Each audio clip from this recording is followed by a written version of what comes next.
Hi there! Welcome and thank you for joining us today. The USC Family Caregiver Support Center is pleased to provide this educational video for families and relatives who want to learn more about legal and financial planning as they take care of one or more loved ones. Today's topic will address scams targeting older adults. I'm Jenny Peterson, and I will be your host for today's program. I'm here today representing the USC Family Caregiver Support Center, which serves and supports family caregivers as they navigate through their caregiving journey.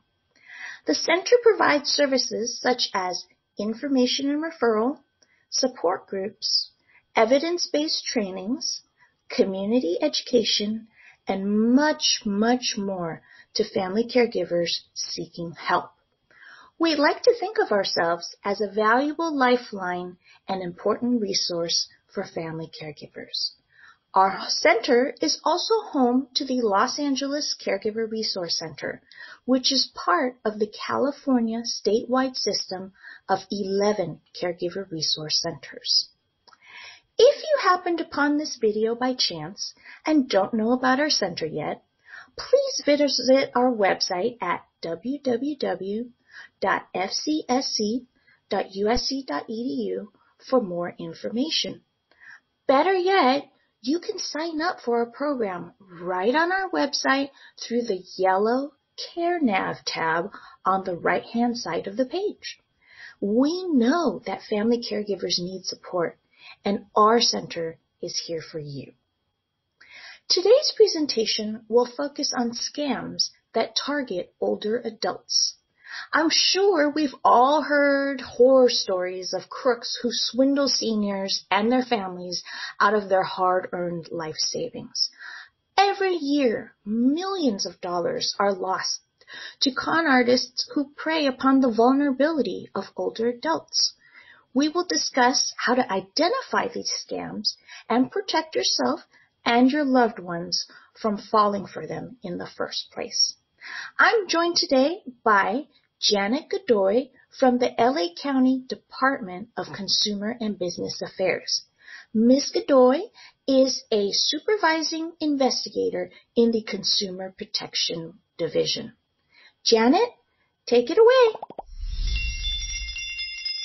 Hello, everyone. Hi, my name is Janet Godoy.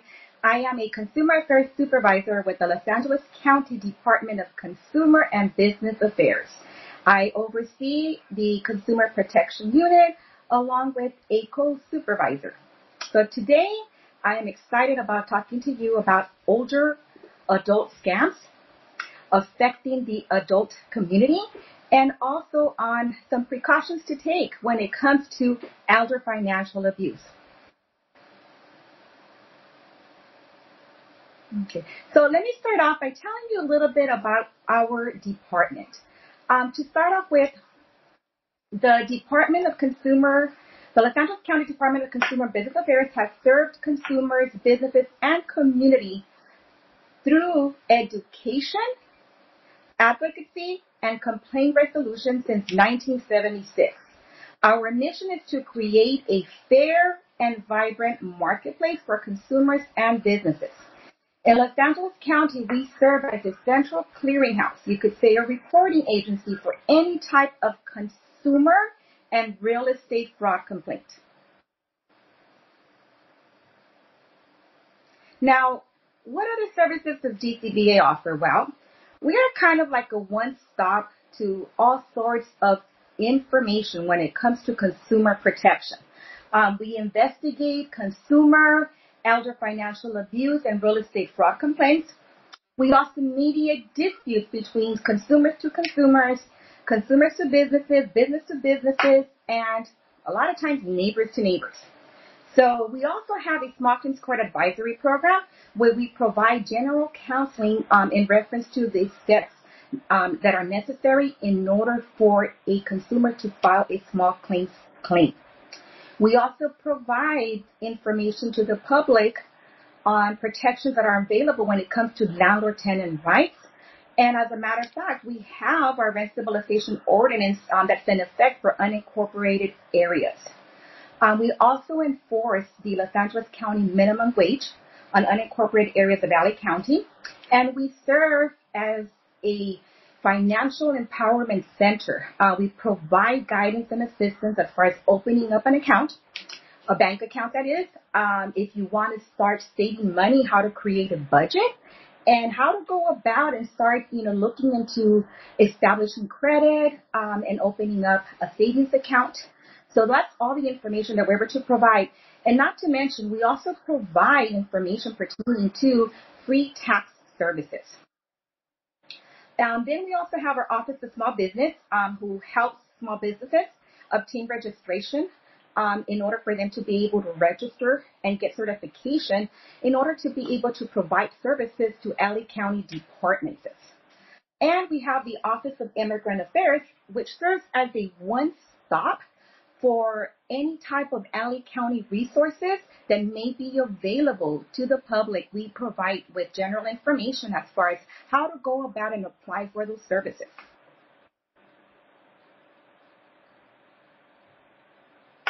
So the question that we all ask, how is it that elder financial abuse occurs? How is it that, our older adults become victims of this financial abuse? Well, a lot of times it has to do with in-person contact. It could be anywhere from someone that may have befriended them at a retail store, maybe at a bank, or it could be a family member or a door-to-door sales. With nowadays, everyone pretty much doing lots of business over the phone, who doesn't get a call from a telemarketer? On the computer, it may be that, you may be logged on to Facebook, Instagram, searching the web, and all of a sudden you encounter or come across some type of a suspicious, website, or somebody reaches out to you where they're trying to obtain personal and financial information from you. And of course, the mail. Who does not receive junk mail? We're talking about solicitations for credit card offers for services that sometimes we just don't need. So that's how a lot of this elder financial abuse occurs. Now, before I actually go and talk about older adult scams, at least the common older adult scams that we see coming through our department, there is one that we always get complaints on. And it's unfortunately a lot of times it's already when the fraud has occurred. And that is contracts. Older adults sometimes are pressured to sign a contract without understanding the terms and conditions. Or it could be that they may have negotiated in their language for a service or a product or a purchase. But yet, when the contract was presented to them, it was in English, and they were told, well, you sign now or the offer doesn't stand anymore. It won't be available tomorrow. So those could be considered pressure tactics. So very important. I'm going to go over some tips to remember. Do not rush into signing a contract. If you fully don't understand the contract or what's written on there, do not ever feel pressured. Ask a trusted family member or a friend to help you read and understand the contract before you sign it. Have an attorney review the contract with you. And also make sure that the contract is in the language you understand. If not, you want to seek the assistance of a reliable interpreter to help you understand the contract. Now, keep in mind that here in California, there are protections for certain sale transactions and also services that do require that a contract be provided before it's signed in the language that it was negotiated. And I'll give you some example of those. For example, automobile purchases. In some cases, extension of credit. And also, let's say, for example, if you are signing a lease that is over a 1-month period, you should be provided a copy of the contract in the language that it was negotiated before they give you an English copy for you to sign so that you fully understand. But when in doubt, don't sign. Now, another common scam that we get And it has to do with transferring ownership, transferring your legal rights. Let's say, for example, you are a homeowner, okay? A lot of times, you may be told that in order for you to qualify for certain government agencies, you may want to go ahead and transfer the property out of your name so that you don't have too many assets, to report back on. Or it could be maybe that you're facing some financial difficulty and a family member, somebody may say, hey, why don't you transfer the property over to my name? I will refinance it for you. Once that has taken place, I will put it back in your name. Well, unfortunately, that is not always the case. So we strongly recommend that whenever anyone approaches you to sign a grant deed or a quitclaim deed, that you be very cautious. Anything having to do with your property, you want to definitely always be cautious. If you don't understand what a grant deed, quitclaim deed, or in some cases a deed of trust, which is a document that is used to secure a loan against the property, if you don't fully understand what's behind it, you may definitely be losing the rights to your property. So do not sign anything before you completely understand what you're signing. The last thing that we want is for you to lose your rights to your property and your property either be sold or, again, you being asked to move out. So just one other thing that I want to touch base on, I'm going to go back to property scams, is again, just a reminder, when you do sign a grant deed or a quitclaim deed, any type of real estate document that is secured against the property or recorded with the registered recorder's office, you want to be very careful because it's not very easy to just cancel or gain title back to your property. There is a process, just the way you signed that grant deed, where most likely you were asked to sign it, notarize it in front of a notary public, right? Sign and have it notarized in front of a notary public.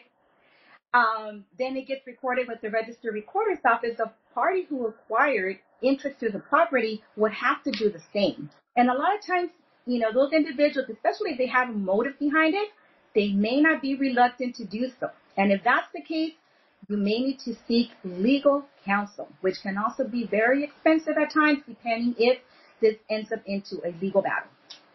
So please be aware and be cautious when it comes to signing any type of grant deed, quitclaim deed, deed of trust, anything that has to do with your property, anytime you are signing in front of a notary public.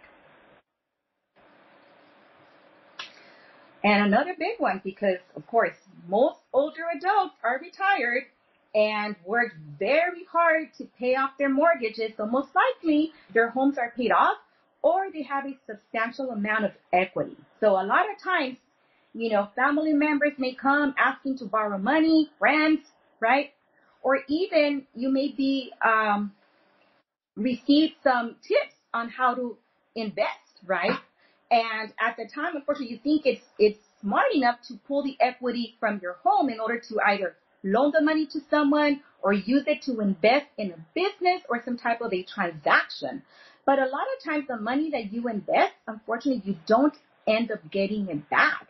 And especially if you pull that equity from your home, if you are already on a fixed income and you're not able to pay it back, you definitely run the potential of going into foreclosure and having your property sold at auction. So be very cautious when it comes to pulling money from the equity of your home because it does require repayment. And if you don't pay it back, just as if you wouldn't have paid your mortgage, definitely what ends up happening is you can end up in foreclosure.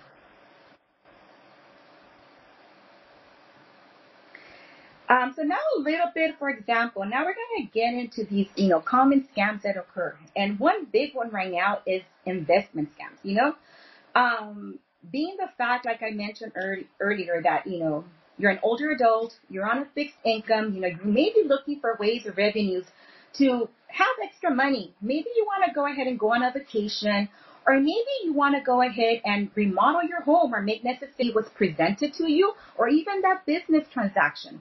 So be very wary when it comes to unsolicited offers. Pressure to spend money right away while this business transaction is in effect. We have other potential parties that are interested. We need you to take action now, Who is that? I'm not expecting anyone. Exactly. You're not expecting anyone. So be very careful when it comes to door-to-door sales or anyone coming and knocking on your door. If you yourself have not reached out and requested somebody to come and pay you a visit because with a financial obligation which you did not need and could not afford.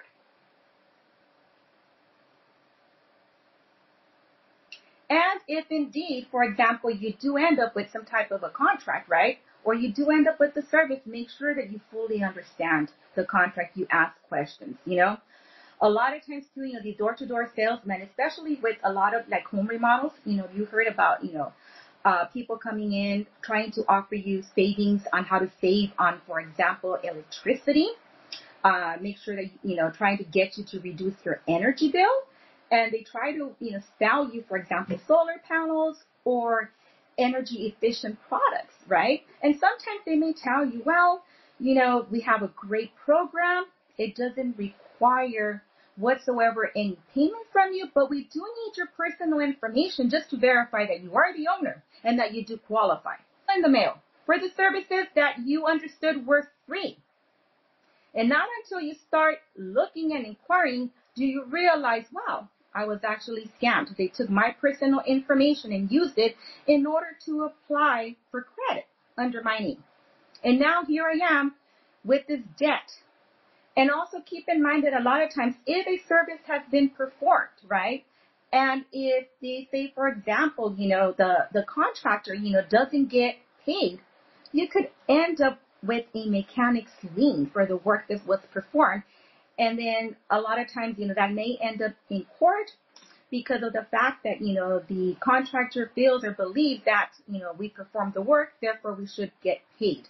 So be very careful when it comes to that. If you yourself have initiated a contractor to come and provide you, for example, with estimate on work or do some needed repairs, try and get at least 3 estimates from reputable contractors.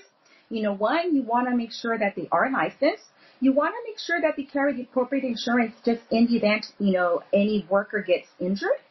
So you want to check and make sure that they are actually licensed with Contractor State License Board. And if you look at my screen here, you will find their contact information.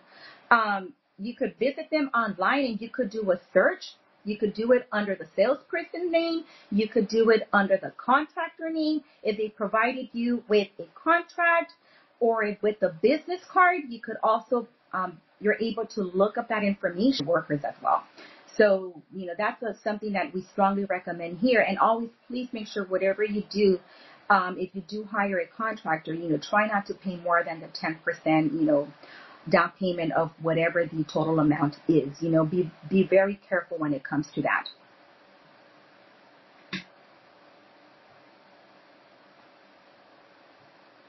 Okay. Another major common one that we get is, for example, telephone scams. Like I mentioned earlier, everyone nowadays does work, pretty much all type of business transactions work through the phone, So you're constantly getting calls and sometimes, without you knowing, you may enter your phone number, through a website, because you want to gain additional information. But guess what? A lot of times that phone number is being sold or being rerouted, So you also want to be careful who it is that you provide your telephone number to, because then you can end up getting unwanted phone calls and falling a victim of a telephone scam.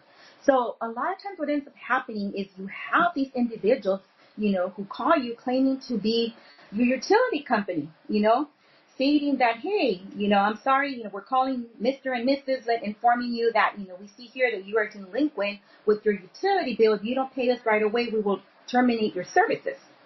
So sometimes you feel pressured without having to have, the services reconnected, reinstated. You feel pressured to having to pay. And of course, these scammers will demand that you pay them right there and then, and that you use a specific type of payment. A lot of times they want the payment available right away. So they will either ask you for your bank account, your debit card number, or in some cases they may even demand that you go and you buy like a prepaid card if you don't have a debit card or a credit card. or they may ask that you wire them the money directly.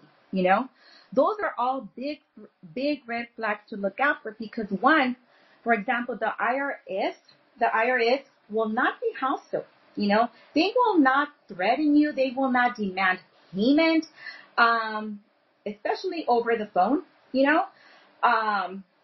or ask for a specific type of payment or wire to be sent. The same thing goes for utility companies, or let's say even if you're behind with your creditors.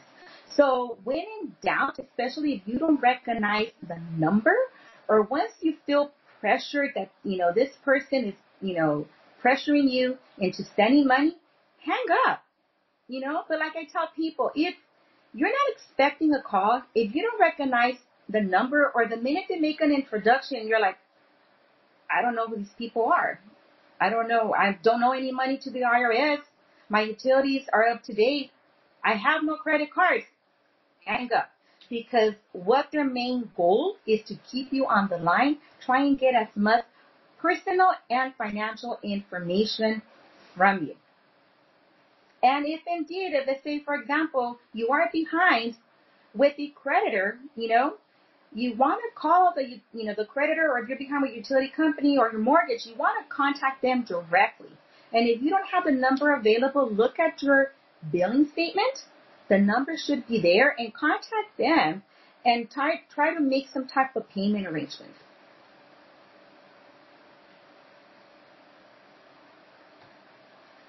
And how many nowadays have you not heard about, the grandparent scams, Pretty much every consumer protection agency has put out information pertaining to lots and lots of older adult scams that are out there, and one of them is, of course, the grandparent scam, where somebody posing as a grandchild may call you stating that they're in trouble, that they need, that example, that they're in Mexico and that they can't get across the border because they lost their wallet, and you are so worried, that right there and then any information that they may be asking, you're quick to give it.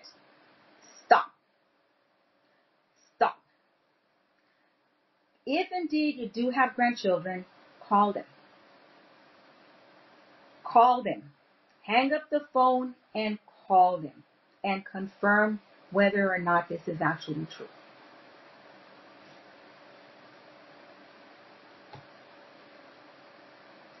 And I want to go over a few tips, right? Since we're, discussing telephone scams, like I mentioned earlier, do not answer calls from any unknown numbers. Example, don't follow instructions like press 1 to speak to a live person or to get off their call list. Official organizations, utility companies will never threaten to arrest you, demand that you pay them with a specific type of payment, or, try and keep you on the line to pressure you to send payment right away. I myself have my landline, my cell phones, my parents' cell phone numbers, landlines registered with the Do Not Call registry through the Federal Trade Commission. It's very simple. As a matter of fact, by calling the number that's on the screen from the phone that you wish to register, you could register it. It's not going to take you more than a minute or two to complete it. It's really fast. If not, you could have a family member or a friend log on to the website, register every known number that you have, just to, make sure that you are not receiving any type of phone calls that you have not solicited yourself. And here's a big one. I know that right now, especially during this time, we're getting out of COVID, out of the pandemic. Things are kind of getting back to the norm. Well, a lot of times people want to also start interacting more, right? You may be feeling lonely. You may be wanting to make new friends, right? Be very careful, especially when you meet someone through social media or dating websites, A lot of times there is a lot of fraudsters pretending to be someone that they're not. And they will try to gain your trust in order for them to be able to gain from you, right? Whether it be getting some type of monetary compensation from you, where you send them or send them money or pay for some type of a service to their benefit. So be very careful when it comes to social media and dating websites and who you're talking to on the other side, especially if it's someone that you yourself, again, have not met in person, or if a family member has not introduced you to. Anytime anyone actually starts asking, personal information, financial information, or, starts, right away stating that, they're in trouble, they're in a financial hardship, they're in desperate need of help, asking for you to pay for things or to send her upfront money, those are big red flags, and most likely these are not your friends, but they want to actually gain from you. So be very careful. And when in doubt, if something just doesn't seem right, run it by a family member, a close friend, and always be wary. Wary, wary, wary of anyone who's out of your circle of friends or family.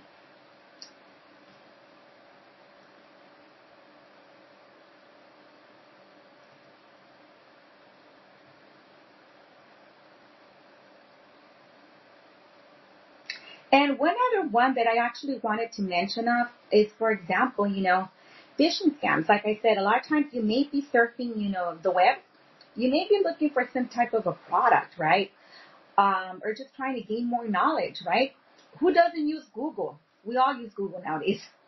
So just be very careful when sometimes you may end up on a website, or sometimes you may end up even, like I said, entering your email, your phone number, and then all of a sudden now you are getting, phishing scams, scams, emails from, you could say, email addresses that appear to be legitimate businesses, or even in your case, your bank or your credit card company, right?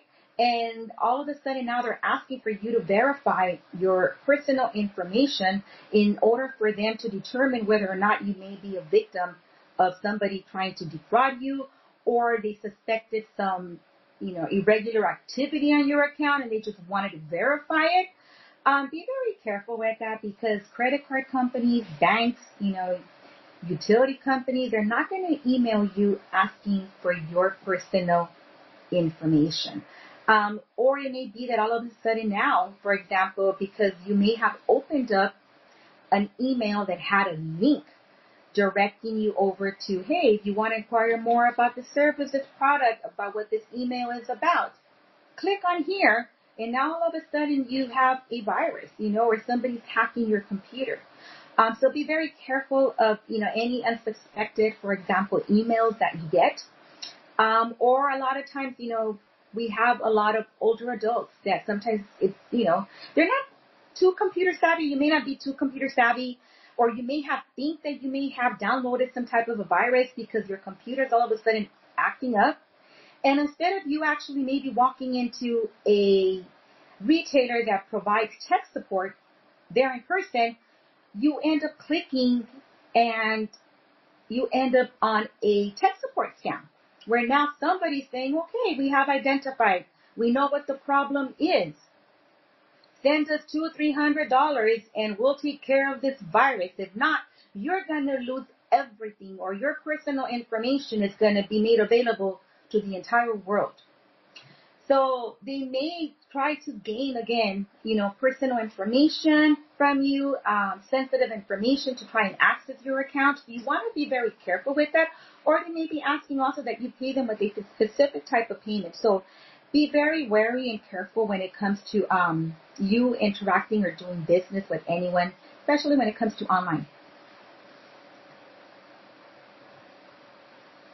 And who nowadays doesn't use, for example, mobile payment applications? It's so easy, right? To log on to download an application, set up an account, and be able to send money instantly to someone. So a lot of these fraudsters, what they'll do is they'll try and keep you, especially if it's a telephone scam, they'll try and keep you on the phone as much as they can. And they're going to run different ways by you to try and get you to send them money. They may even request that you set up a mobile payment application. in order to ensure that the money gets to them right away. And they will walk you through the whole process. They will tell you exactly how to download that application, register and set up an account, and send them the money. A lot of times where you see this ad too, for example, is, a lot of somebody may call you saying that you won a prize or a sweepstakes. In order for the prize to be sent out to you, they need the money right away. These are all, fraudsters trying to get access to your money. And this is probably the fastest and easiest way to do so. So you want to be very careful when it comes to setting up mobile payment applications. And if you do, because it is convenient and this is how you, for example, send money to a loved one or a family member, you want to be very careful that you set up, for example, alerts, with your bank, that any time, for example, money is being withdrawn from your account, that you get an alert with that amount. So therefore, if there is any suspicion of any fraudulent activity, you're also able to report it right away to your bank.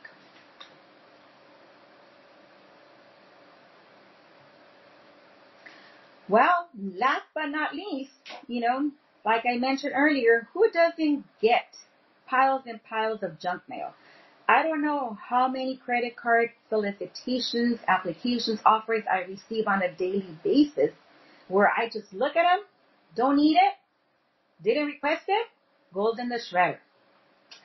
So if you don't have a shredder, make sure you tear that piece of mail into little pieces. Get rid of it. Be very careful because nowadays, it's so easy for you to receive solicitations, right? Stating that, say, for example, or prices, somebody claiming that you want to make $1 million, something that looks legitimate from the California lottery, and you strongly believe, okay, I may have one, right? You call the number that's on the advertisement, and now all of a sudden for you to claim your prices, they're asking for money, for fees, okay? Be very careful of that. If it wasn't anything that you are expecting, and if it all by means reads as a solicitation or as junk mail, get rid of it. Shred it, tear it into pieces.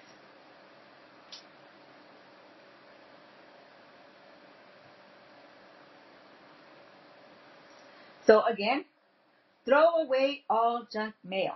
That is my safety tip.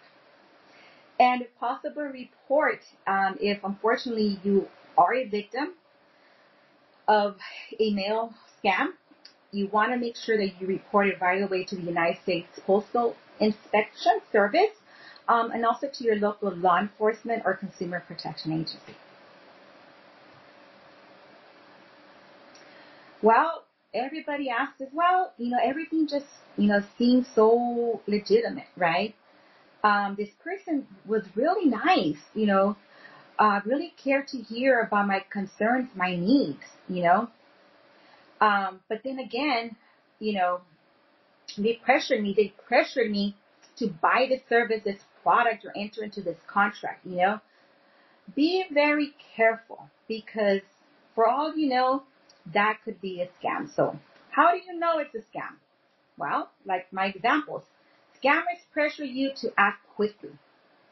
Scammers request payment in a specific way, like the examples that I gave earlier, gift cards, debit cards, credit cards, wire, right? Or even a mobile application be set up. Scammers will ask you for your personal or financial information, anything that they can get a hold of in order to be able to gain access to your personal files. And guess what? If you become a victim and you send the money, once that scammer has your money, most likely you won't get it back. Just keep that in mind. Once the scam has occurred, the likelihood of you getting the money back, it's zero. So, but again, if you were recently scammed or suspect that you may have been scammed, and let's say, for example, you paid with a credit card, you want to dispute it right away with the credit card company and cancel that credit card. if you paid with a gift card, you want to contact the gift card retailer or merchant right away and report the fraud and suspend that card. If you wired money, you want to immediately contact the company you used for the wire. The sooner you report it, the faster they're most likely able to stop that wire, because once that wire, gift card, or charge has been cleared, it's going to be very hard for you to get that money back. And of course, if you paid with an electronic bank transfer, you want to contact your bank immediately. And if you paid with the money order, you can actually place a stop payment, as long as, you can place a stop payment and hopefully that money order has not been cashed. I mean, there are immediate recourses you can take, but a lot of times these fraudsters are really quick not to waste any time and cash out on your money. So please take all precautions necessary. And one of the things that I wanted to add, it's very important, this is something that I strongly recommend to everyone. There's a reason why your bank sends you bank statements. There's a reason why your credit card company sends you credit card statements. For you to review them. If you yourself can review them and you have a trusted family member or a friend, have them review those bank statements, credit card statements with you. Make sure that all the transactions that appear on you were actually approved and done by you. If they're not, you need to dispute them right away with your bank or your credit card company. You have 60 days to do that. Approximately 60 days, I want to say, for most creditors and bank transactions. Because if you don't, those become permanent charges, and later on you may not be able to dispute them or try and get them reversed.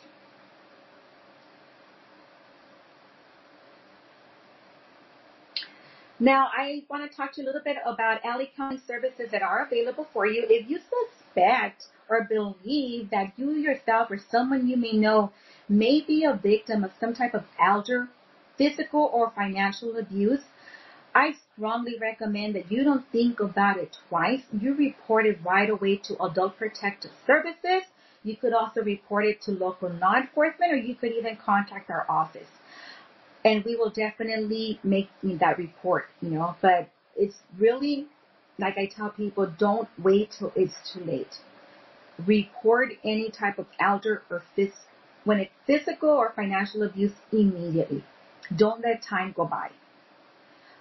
If you are a homeowner and need any information pertaining to the assessed value of your property, you could contact the assessor's office. If, let's say, for example, you're a homeowner and you have not received your property tax statement, and my property taxes are due and I have not received them, you definitely want to contact the treasurer and tax collector just to confirm that they have been sending you your property taxes, and to make sure that nobody has fraudulently maybe acquired title to your property or provided some type of change of ownership form to the treasurer tax collector, where they are now receiving the taxes because they've acquired ownership to your property. So that's something that I strongly recommend to homeowners. You know when your property taxes are due. If you don't receive them, during the specific time frame, you want to make sure that you call the treasurer tax collector. Or if you are facing some type of financial difficulty, contact the treasurer and tax collector to learn about any type of programs that may be available to assist you if you are having some type of a financial hardship. Now, some helpful resources that I want to share with you, and these are federal agencies that actually put out really good information pertaining to, for example, identity theft, cyber crimes, online scams, and protections, consumer protections. One of them being the Federal Trade Commission. If you suspect or believe that you may have been a victim of identity theft, you can actually report and get assistance on how to go about and report that identity theft. They have a lot of good, helpful information. You could even prepare or learn how to prepare an affidavit giving your statement as to whether or not, these charges were done by you, how to dispute it, how to contact local law enforcement, how to dispute it with the credit bureaus and with the creditors. But like I always said, if you are a victim of identity theft, you need to right away report it to the creditor. Whoever it is that issued that credit, you want to report it right away and let them know that it was not you who initiated it, so that they're able to cancel the whether it be a credit card or a line of credit, and look into it. So you want to be proactive. You want to act quick when it comes to identity theft. Also, if let's say, for example, you received some solicitation in the mail, or you may have become a victim of a scam, whether it was, for example, like an online transaction, you can actually also read online transaction, or like a purchase that you made, or like, for example, like the romance scam and so forth. You could also report those to the Federal Trade Commission. I included here 2 of their websites. One of them is for the identity theft, and the other one is where to report fraud. Then we also have the Federal Bureau of Investigation, where you can also report financial fraud or internet scams. What they'll do is they put out also a lot of good information and reporting as far as, what scams are out there, like cyber scams. One of the big ones that I was reading on, was, for example, the romance scams, and investment scams. So you could also learn a lot about that through visiting these websites.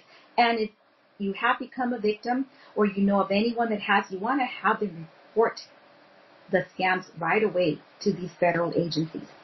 And if, let's say, for example, you suspect that somebody may have acquired your personal information and may be using it to open up credit cards or establish credit, something that I strongly recommend to everyone, you want to at least check your credit at least twice a year.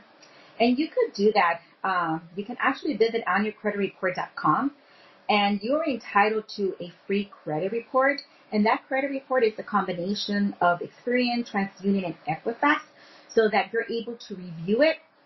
Make sure that all the accounts that are being reported were actually established by you. If there's any discrepancies, then you want to report it right away. And they make it very easy where you're able to actually dispute those items.